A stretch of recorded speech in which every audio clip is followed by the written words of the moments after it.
Hi, I'm LP Master 6, and welcome to my 81st Let's Play Game Boy Gallery, released in 1995, obviously for the Game Boy. This game was developed by a company called Tosei, though they went uncredited, on purpose. They have developed like 1,000 games over the years, not just for Nintendo, and they prefer to go uncredited, and I'm not sure why.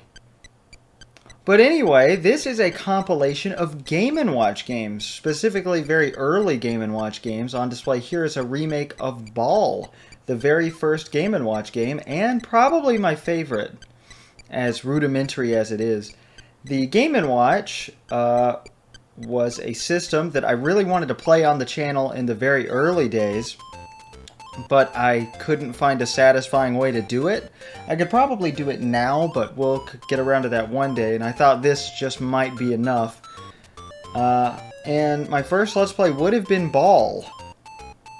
You know, if I had really thought I'd been able to satisfyingly record these, and these are just demos. We're going to get into actual gameplay in a second, but you can listen to this nice game select music. Here's the 5 games we have on display, and we're of course going to start out with Ball, but I actually read the manual for this game last night. Also, this was released only in Europe and Australia, which is very rare for a second, I'm not sure which one it is. I think it's a first-party Nintendo title, but here's the story. Yes, the game has a story. The original Game & Watch introduced millions of people to the world of Nintendo. Now Nintendo has put 5 of these classic titles onto one Game Boy cartridge to ensure maximum fun and frustration for players of all ages. Ball. You would like to work for a circus. Before being offered the job, you have to show you can juggle. To make the job easier, the circus provides you with some arm extensions. You start off juggling slowly, but you need to get faster to impress your new employer. That's hilarious. The whole manual is pretty funny. I don't know why. I guess the manual writer was just having fun with his job, and for some reason A and B, Game A and Game B, are delegated to the options menu if you want to change over, which is weird. And we can go with new Game Boy music, or we can do Game & Watch music, but first we're going to show off the nice new Game Boy music. I'm going to turn down my volume. This is a loud game for some reason. Also, we are playing this on the Game Boy Player, in case you didn't notice. Frame 12, which would have been perfect for Mario's Picross, but in case you haven't figured it out, I'm doing them in order. Now, Ball. It's pretty simple. You either use left and right, or A and B to go left and right, and juggle the balls. In original Ball, and most releases of the game, there are 2 balls in Game A and 3 in Game B. I'm not exactly sure why they put 3 in both, but, oh well, I guess it makes it more interesting that way. So, this game kicks off. The reason we're playing it, obviously it's not Mario related at a first glance. In 1995, it sure wasn't. In case you've never seen me before, I'm LP Master 6, and I am trying to 100% complete, with the exception of puzzle games and sports games, with some exceptions, of course. If I can feasibly or want to complete them, I will. I'm still showing them off at the very least. Every game in release order in every series relevant to the original Super Smash Bros. Thus far, including the Mario series, the Donkey Kong series, the Legend of Zelda series, the Metroid series, the Yoshi series, the Kirby series, the Star Fox series, the Earthbound series, and the F-Zero series. Whew, I can't hold as much breath as I used to. But this guy kind of looks like Mario, right? I think he was actually originally intended to be Mario because there are unused graphics for Ball, indicating coins. So maybe it was originally supposed to be Mario juggling coins, kind of like how he did in Mario the Juggler, the final Game & Watch game from 1991, which was a send-off to Game & Watch, being a replica of Ball, just with different graphics. But this game kicked off the Game & Watch Gallery series, which in Japan is known as the Game Boy Gallery series. So the game we in America and in Japan basically call Game & Watch Gallery is Game Boy Gallery 2 in Europe and Australia, and our Game & Watch Gallery 2 is their Game Boy Gallery 3. Even though every game that's in this game every Game & Watch game, I mean, which are all essentially mini games. This is essentially a mini game compilation. They all come back in later installments in the series. Man, I love this game so much. It's so simple. It's such a nice time waster, which is what it was originally designed to be. Gunpei Yokoi designed the original Game & Watch games. And they were designed to not look like games. They were designed to look like handheld calculators because he saw somebody playing an LED calculator on a subway, train, bus, something on his way to work because he was bored. So they thought, okay, let's use that same calculator technology to make games. And now look at it. It actually has music, and instead of, well, I would call this character still Mr. Game & Watch, even though he's not the standard all-black, no facial features usually design. This is apparently the same character throughout the games, all 5 here, and this kills me. The arm extensions, I can't get over that. But in terms of actual gameplay, this game is pretty simple, in case you can't tell. The arm extensions... I'm sorry, that's not even what I meant to say. I've got them on the brain because they're so goofy. But the only really challenging part, aside from it speeding up, is oftentimes you'll have to maneuver from one far side to the other. Game & Watch games had a big tendency to do that for challenge, and I mean, I don't want to call it cheap or dumb because it's not. It's I don't know. It's simple. There's nothing wrong with that, but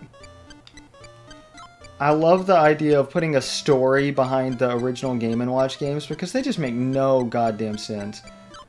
Sorry for the cursing if any kids are watching and are going to get in trouble with their parents. But there is another unused thing about Ball. Oh, it was, there's a miss icon. In most Game & Watch games you have usually 3 misses until the game is over, but in every version of Ball, there's only 1 miss and the game is over. So the miss thing goes unused in Ball.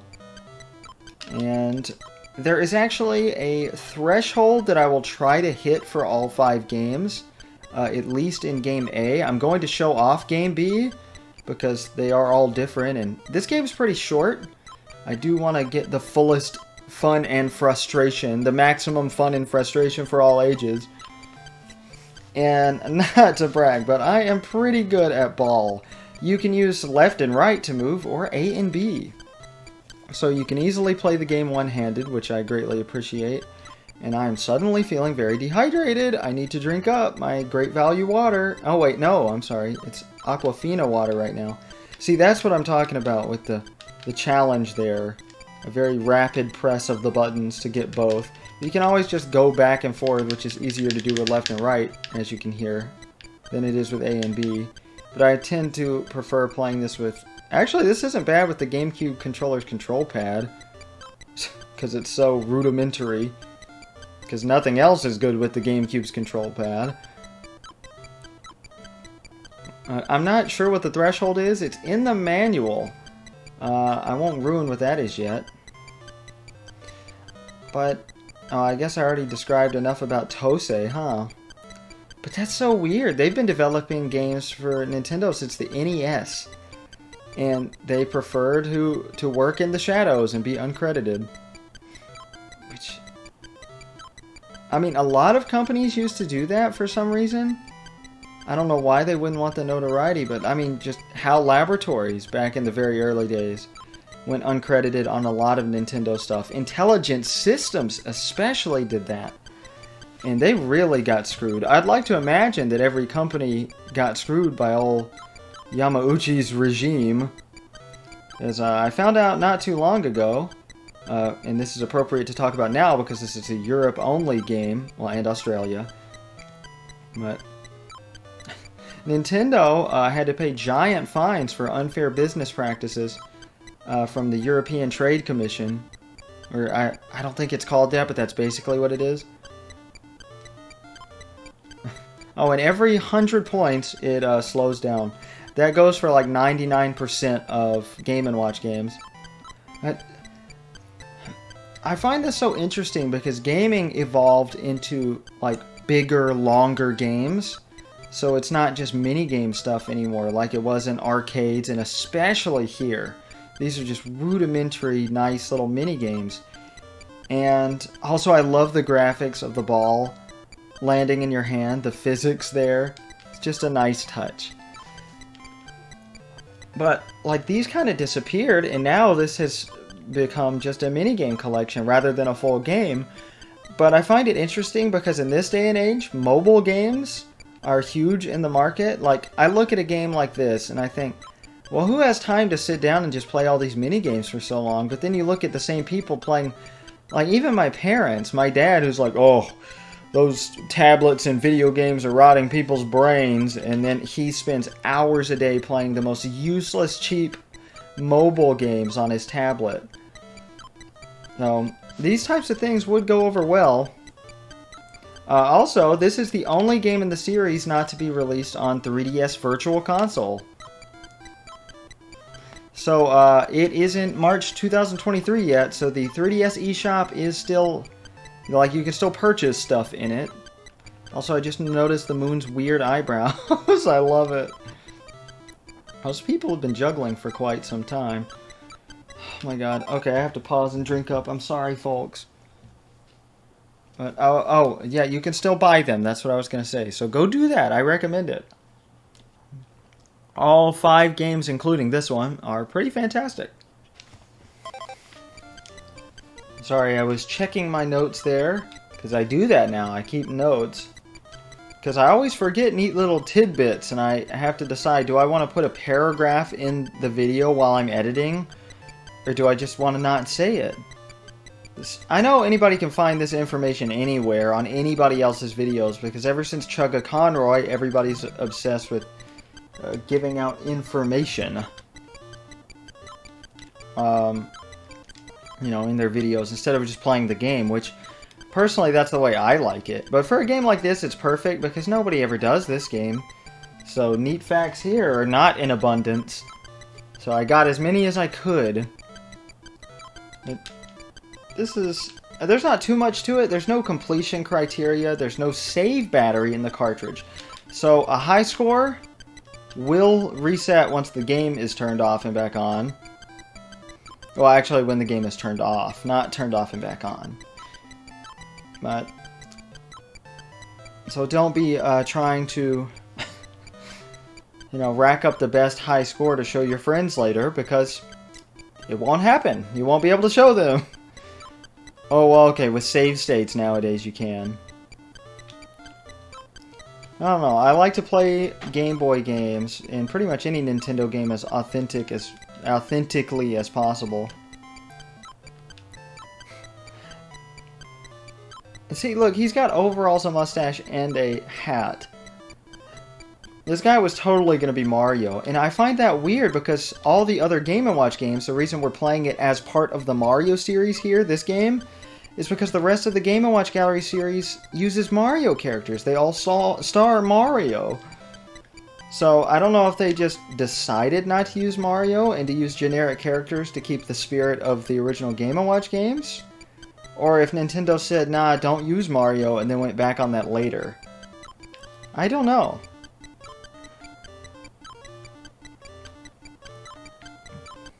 So, I guess I can talk about what's new with me.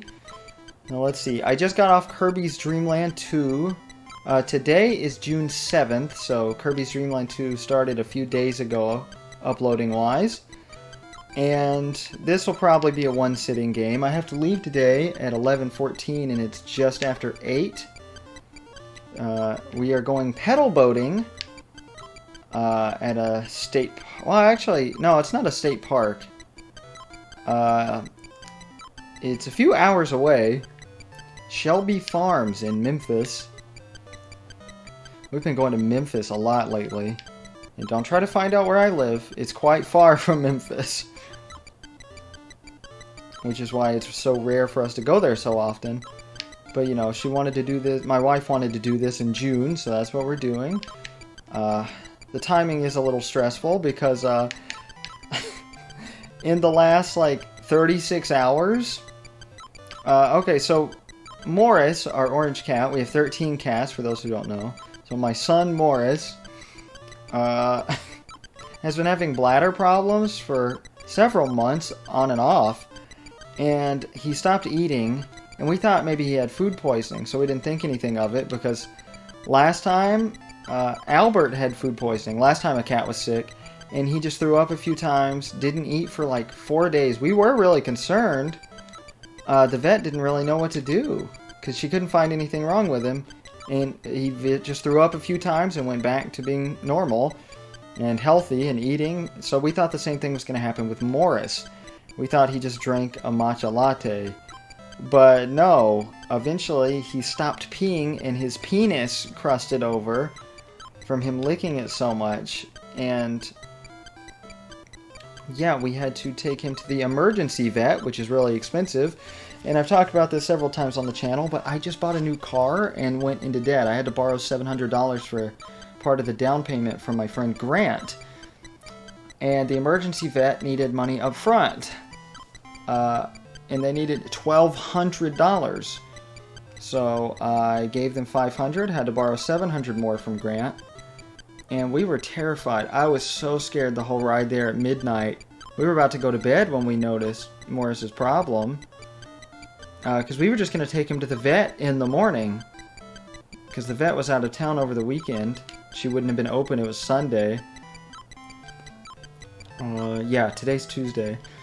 And then they had to transfer Morris, who almost died because the potassium levels in his kidneys were so high. They had to transfer him to Memphis. So we're going to have to go back soon to pick him up because he has to stay there for 36 hours. But they needed money up front, so I had to borrow another $1,200 from Grant. But the estimate increased, so I had to pay another $100 out of my own pocket, and then another $30 at the first vet because the deposit didn't cover it. So now I am over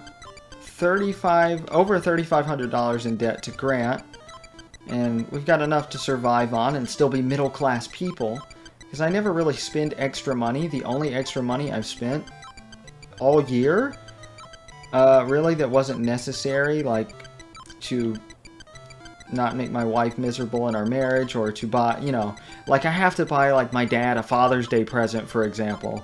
So aside from that, I've just bought cheap $20 LP Master 6 games. This game was $20.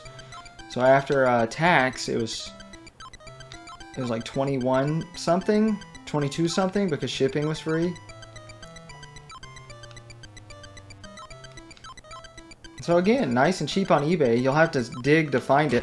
Oh, fuck! I'm so upset. Originally, when the balls would crack, it would say crush, and there's unused text for that. It was just never implemented in the game. But I wanted to reach a certain threshold because... Huh. Okay, we did already with 200 points. Okay. There are hidden graphics, as the manual calls them. In every game, they're different. For a certain amount of points, you get different characters showing up at the top of the screen. And apparently, I didn't pay attention to the cheerleaders. And I think maybe at like 1,000 or 2,000 points, there'd be a different one, because they didn't include all of them in the manual. But at 100 points, we got cheerleaders, and 200, we got balancers on balls. So we're going to go ahead and go to Game B. I'm kind of upset because I can easily make it to 1,000 points, no problem. I guess we'll show off the Game & Watch music. I might not be able to stand it because it's not actually music, it's just different sound effects. Alright, let's get right into it while I take a swig of water. Yeah, see, you thought that was going to be music. But no.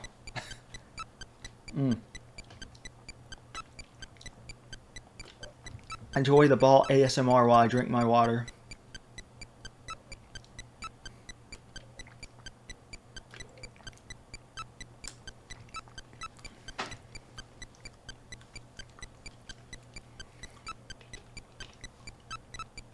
You might be wondering, What the hell is the difference from game A?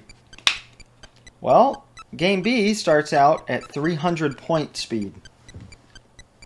Because speed just steadily increases. In the original ball, it's really cool because you can like see the movement so easily in the frames. And it looks pretty trippy and it's hard to deal with.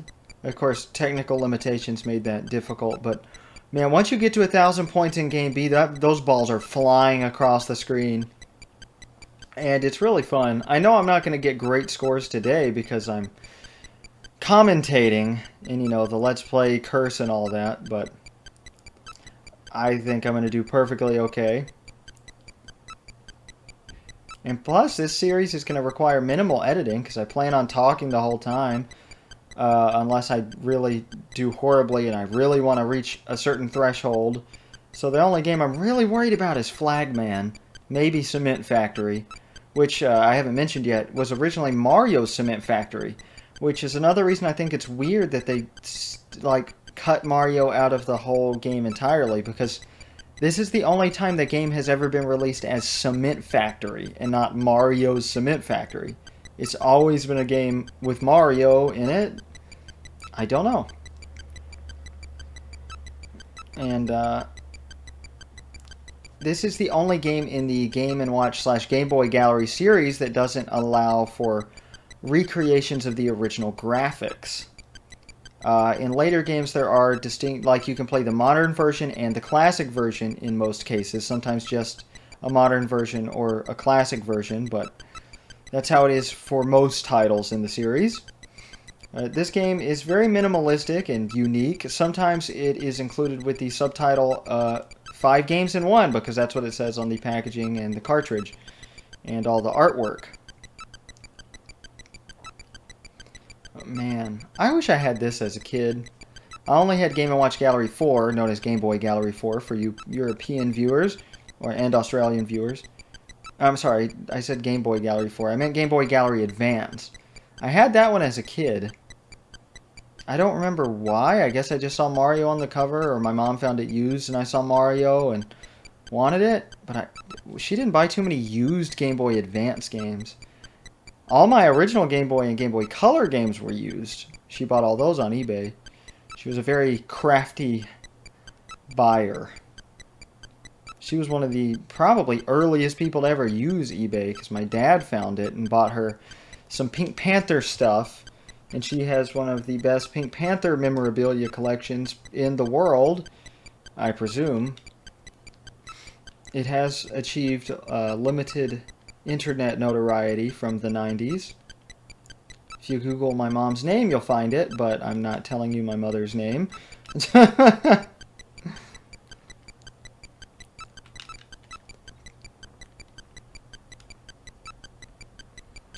Because there was one time in high school where to the whole class on the teacher's computer we showed them, because we Googled my mom's name for some reason and found her Pink Panther collection, which I didn't know was on the internet. And they showed the whole class. They used to do sketches, or I would be myself and other people in the class would be my parents, and they'd pretend to be my parents. And looking back, that's pretty awkward.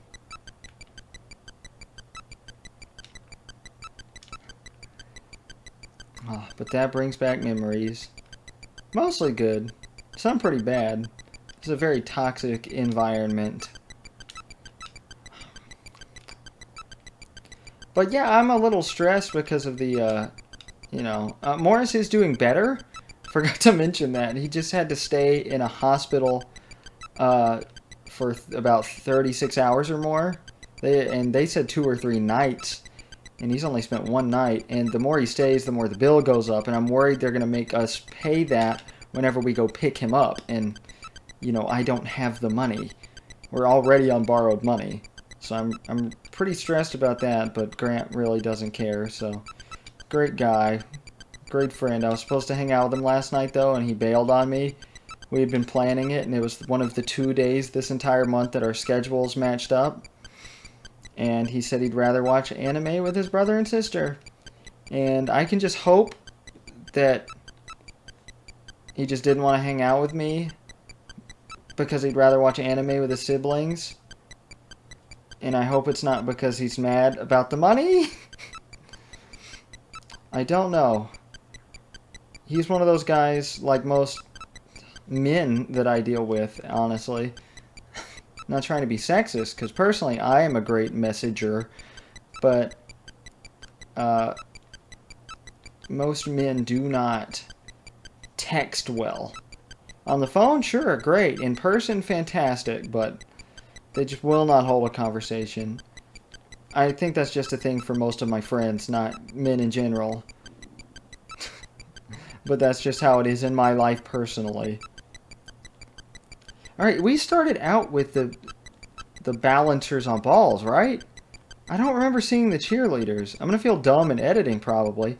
But that could be a misprint in the manual, where they had to change stuff late in development. Who knows? I'm trying to think of some other stuff that Tosei did. There was another series they were famous for, but it wasn't Nintendo related. But this is one of their best known works, the Game & Watch Gallery series, even though they're uncredited on a ton of stuff from back in the day. And I forgot all of my examples, but go look them up. They're interesting. That was a challenge. Okay, well, we did ball. And wow, ball took us 27 minutes. I don't know if anybody's going to be interested in watching this long enough for that. But whatever, we will see you next time for Vermin. Oh, neat fact I didn't notice. Mr. Game & Watch here, with his hammer, doing this. That's a reference to Judge. Okay, it's more aesthetically pleasing if we start on this screen, right? So I'll see you next time for Vermin. Aha, I'm LP Master 6.